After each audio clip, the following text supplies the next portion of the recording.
In the quiet village of Neander, nestled deep within the African savannah, a miracle was born. Her name was Adia, a baby like no other. From the moment she entered the world, strange things began to happen. But no one could have predicted what came next. At just 3 months old, as her mother Zuri rocked her to sleep one evening, Adia did something that would shock the entire village. She spoke. "Mama!" A tiny clear voice rang out in the dim light of their thatched hut. Zuri froze, her heart pounding. Slowly, she turned to look at the baby in her arms. "What? What did you say?" "Mama," Adia repeated, her eyes wide and knowing. Zuri's hands trembled, nearly dropping the child. She leapt from her seat and ran outside, where her husband Kofi was tending the evening fire. "Kofi!" she gasped. "Kofi, come quick!" "What is it, Zuri?" he asked, standing up in alarm. "Is the child sick?" Zuri could barely form the words. "No! She spoke! Adia spoke!" Kofi frowned, his face darkening with worry. "That's impossible, Zuri. She's only 3 months old." "Come and hear for yourself," Zuri insisted, pulling him toward the hut. They stepped inside, and Kofi approached the baby slowly, as if afraid of what he might see. Adia, lying peacefully in her crib, turned her head toward him and smiled. "Baba," she said softly. Kofi stumbled back, his eyes wide. "What? How is this happening?" Zuri gripped his arm. "Kofi, what does it mean? Is this some kind of sign?" Kofi was silent for a moment, his face grave. "I've heard stories," he muttered. "Stories of children touched by the spirits. But I never thought—" They called for Baba Kalume, the village elder, a man known for his wisdom and knowledge of the spirit world. He arrived at their hut, his staff tapping the ground with each step, his face stern. "I've heard whispers," Baba Kalume said, stepping inside. "Let me see the child." Zuri and Kofi stood back as the elder approached Adia's crib. The baby looked up at him, her eyes full of calm understanding, as if she knew exactly who he was. "Adia," Baba Kalume spoke, his voice low and steady. "Do you understand what I am saying?" Adia, still swaddled in her blanket, nodded. Baba Kalume's eyes widened, but he remained composed. "What are you, child? Why have you been sent to us?" Adia's voice, though soft, carried the weight of someone far older. "The spirit sent me to help you," she said, "to protect the village." Baba Kalume turned to Zuri and Kofi. "This child is not ordinary. She has been touched by forces beyond our understanding."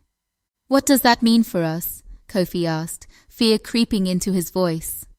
"It means," Baba Kalume said gravely, "that great power is within her. But power can be dangerous, especially if we do not know how to control it." As word of the talking baby spread through the village, the people were divided. Some, like Zuri, believed Adia was a blessing sent by the ancestors. But others whispered in fear, calling her a bad omen. One evening, while Kofi was mending his fishing nets, a group of villagers gathered outside his hut, their faces tense.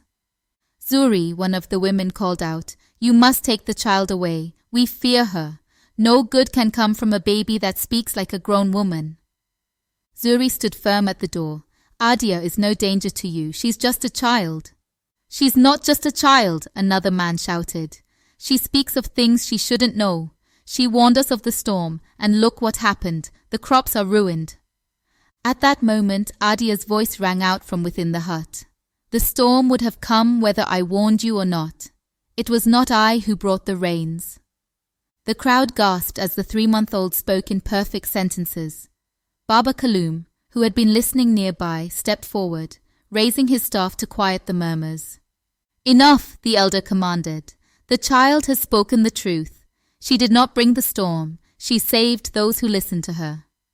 "But what if next time her words bring something worse?" a man cried. "What if she brings disaster?" Adia's tiny voice responded before Baba Kalume could speak. "I bring no harm, but if you cast me out, harm will come to the village." Silence fell. Baba Kalume raised his staff high. "We must not act out of fear," he declared.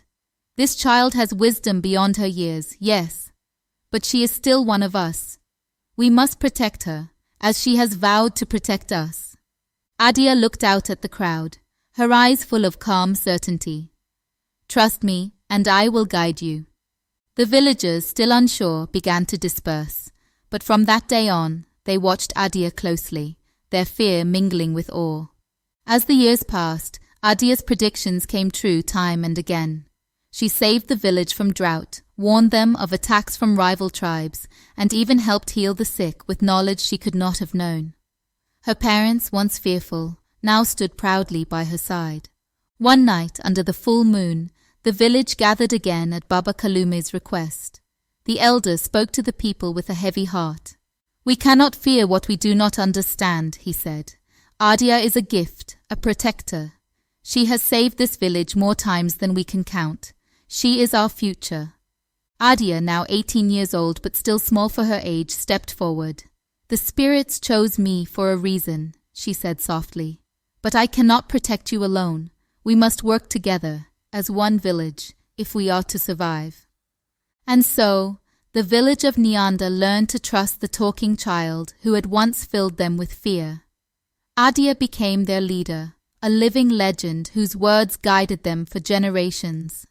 But no one ever forgot the day she first spoke, the day a 3-month-old baby changed the fate of Nyanda forever.